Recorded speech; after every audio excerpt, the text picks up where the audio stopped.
bir-ikkilik bilan komiklarimizni sahnaga chorlashni boshlaymiz. Demak, birinchi bo'lib o'tgan safargidek, har doimgidek va mardonavor badiiy san'at markaziga Bobur Bahojirovni bitta gulroz olqishlar bilan taklif qilamiz.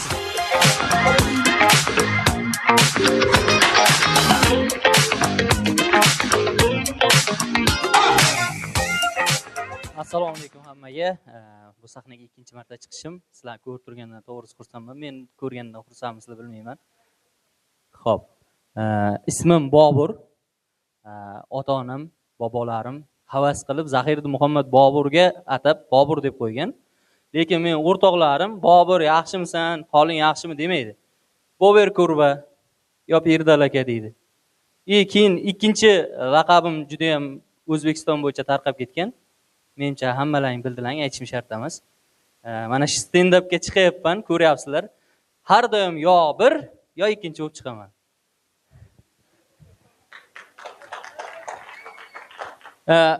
Oilada katta farzandman, hamma mas'uliyat menda va mana shu stand-upni ham men oilamga o'xshataman. Hamma narsaga vinovatdek birinchi men chiqarib qo'yadi.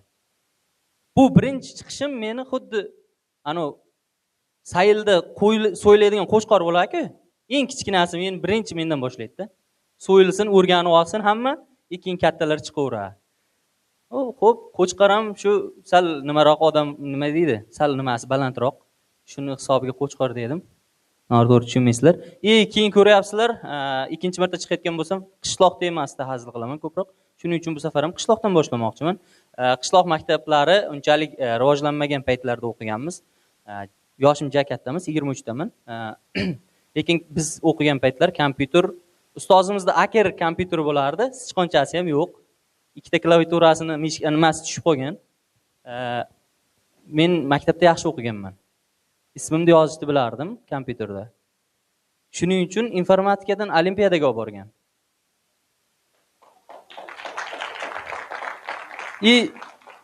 Olimpiadaga boryapmiz.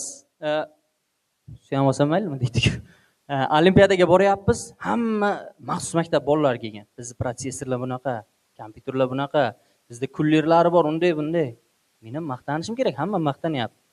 Bizda 3 soatda 15 minut svet yonadi. Hamma qarab kulyapti ustimdan. Ichimdagi Boburcha aytayapti. Davay, taslim bo'lma, erkak kishi taslim bo'lmaslik kerak. Erkak kishi oxirgacha sharmanda bo'lish kerak. Sochingni ayang olganini ham aytdi. Sizlarda ham hech sochlaring ayalang olganmi? Oddiy qaychida olinmaydi, qo'y qaychida olinadi-da. O'yib, mana bu yerdan kakilcha tushirib qo'yasiz. Ana shunaqa qilib olinadi-da. Mana shunaqa qilib qishloqda keyin jo'ralar bilan juda ham ahil bo'lib katta bo'lganmiz. Hozirgacha bitta o'rtog'im bilan shu yerda bitta institutga topshirib, bitta kursda o'qiymiz-da. Hatto 2 marta yiqilganimda ham u kirmagan. Shunchalik yaqin do'stim. Lekin u jo'ram jodu bilan sinfdoshda. Nimaga unday deyapman? Bu xayoliga borku, hech kim o'ylamaydigan narsalar kelib qoladi-da. Misol uchun ayta, uyga xonaga, kvartiraga mushuk olib kelibdi. Men 10 kun uyga ketsam. Nima olib kelding buni? Sichqon ko'payib ketdi. Sichqonlar yesin. Sichqon do'mga qayerdan keldi? O'zim olib keldim. Nimaga? Mushuk boqqim keldi. Oddiy olib kelib boqaver shu mushukni dedim. Keyin g'alati istoriyalar qo'yib qoladi boya. Soat 3 da. Agar uyqungiz kelmasa, ayb ko'zlarda emas. Ayb obedda uxlab olgan molda. Kechquruni bilan miyani yeydi. Savolda ahvolni qarang. Jo'ra, qarada sen karta ishlatasan-a, plastik karta? Ha, ishlataman. Bankomat kodini qayerdan bilasiz sen qo'ygan bo'lsang? Shu bankomatga tiqib kod qo'yasan-ku desam, boshqa bankomatlar qayerdan biladi unda? To'g'ri lekin deb o'ylab qolasizda, javob bergingiz kelmaydi. Keyin yana g'alati savolda ahvolni qarang. Asalarini keyin chumolini tizzasi bo'larmikan? Shu tizzasi bukilarmikan deb beradi-da. Men uni tizzasini qayerdan bilaman? O'zimda tizzam bukilmay qoladi. Keyin aytayapti, shunchalik siqilib ketib oldimga, jo'ra, hamma xiyonatkor qizlar. Bu nima ahvol? Jo'ra, yana qizing tashab ketdimi? Yo'q, mana videoni ko'r. Sun'iy intellektda tayyorlangan mushuk xiyonatga fil tuqqan videoni ko'rib yig'layapti-da.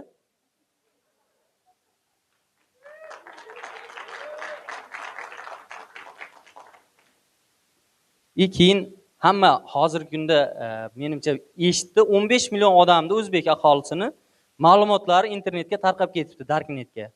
Ana shu yerdagi kiber jinoyatchilarga bitta murojaatim bor. Shu yerga qarasa murojaat qilsam bo'lar. Akalar, agar parollarni topsalar, Xemis kodini aytib yuboringlar. Kimni Xemis kodi necha marta almashtirgansizlar eslangdan chiqib ketgan. Ism qo'ysangiz ham esingizdan chiqib ketadi, aka, to'g'rimi? Keyin aytayapti, menga SMS kelyapti xavfsizlikdan, kiber xavfsizlikdan. SMSlaringiz, parollaringizni qiyinroq qiling. Parollarni qiyin qilish. 1 dan 8 gacha qo'yganman. Oldiga A qo'shib qo'ydim. Menimcha qiyin bo'lsa kerak. Keyin yana aytib qolaman-da, shu 15 millionta odamni nimasini tarqatgan odam necha pul olibdi-kan, kimdan olibdi-kan deyman-da. Tasavvur qilinglar, keyin eng zo'ri endi bizni xorijliklar ham kuzatadi. Chunki darknetda hammaning ma'lumoti suzib yuribdi-da endi. Tasavvur qiling, sizning ma'lumotingiz suzib yurgan bo'lsa, falonchixon deb turib kimdir yozyapti. Afrikalikmi kimdir yozyapti. Yaxshimisiz, zo'rmisiz? Tushunmayapsiz. Bu kim bu? Translate ga tarjima qildiryapsiz.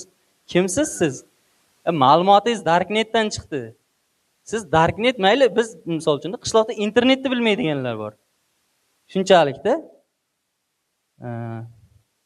Kulib turinglar, hozir o'qiyman deydik. Bemalolmi? Hech kim ketmayaptimi? Shoshilgan yo'q, kech tushib qoldik-ku. Keyin qizlar mavzusi, mana shu yerda ko'p qizlar o'qiy ekan, shuning uchun qizlar mavzusiga qo'l urishga harakat qilib ko'rdim. Albatta hazil. O'zimizda qizlar boshqachada baribir. Dunyo qizlaridan ham ko'radi endi. Lekin butun dunyoda ham, o'zimizda ham qizlar tushunish juda qiyin. Men 5 yil qizlar bilan gaplashib, suhbatlashib, lug'at tuzib chiqdim-da. Ana bolalarga, misol uchun bola bilan gaplashar-ku, bolaga nima qilsa, meni mazam bo'lmayapti desa, dori-pori olib kelib ber, mol degan ekan.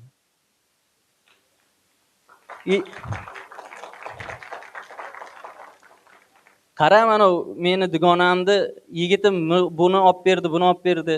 Olib ber, jumot, olib ber menga ham degan ekan.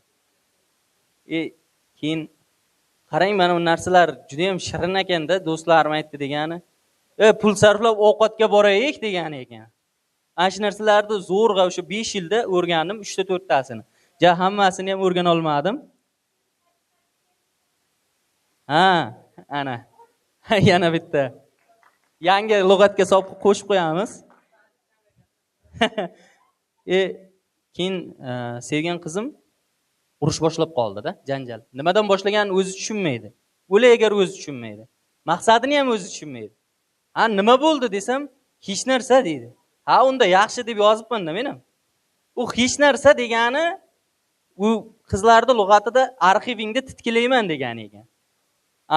Birinchi uchrashganingizda salom bermaganingiz, Instagramdan jo'natgan videosiga xabar yozmay, like bosib qo'yganingiz, boshqa qizlarga adashib komment yozib qo'yganingiz, hammasi keyin bir dinozavrlar davrida qilgan xatolaringizgacha eslanadigan arxiv ekan. U hech narsa degan. Shuni bildim-da keyin qizlar bilan, qizlarni nimasida.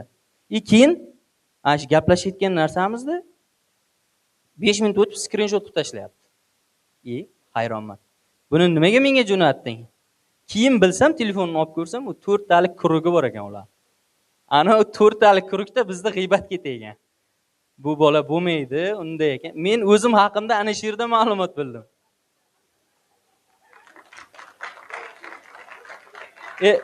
Cheyganman men. Qizlar bilan yurayganman. O'zim, meni ismim boshqacha bo'lish kerak ekan. Hayron qolyapman-da. Shunchalik qayerdan bilar bunaqa narsani? Ma'lumotni biladi deyman-da. Keyin aytib qolasha, erkaklar hech narsani tushunmaydi. Rostdan erkaklar hech nimani tushunmaydi, to'g'risida. Biz juda ham oddiy hayot kechiramiz.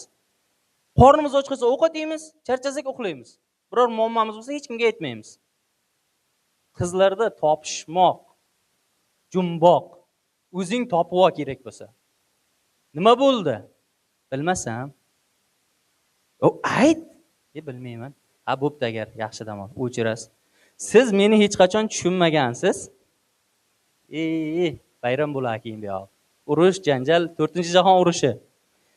Keyin yana bitta narsa, To'yga tayyorgarlik.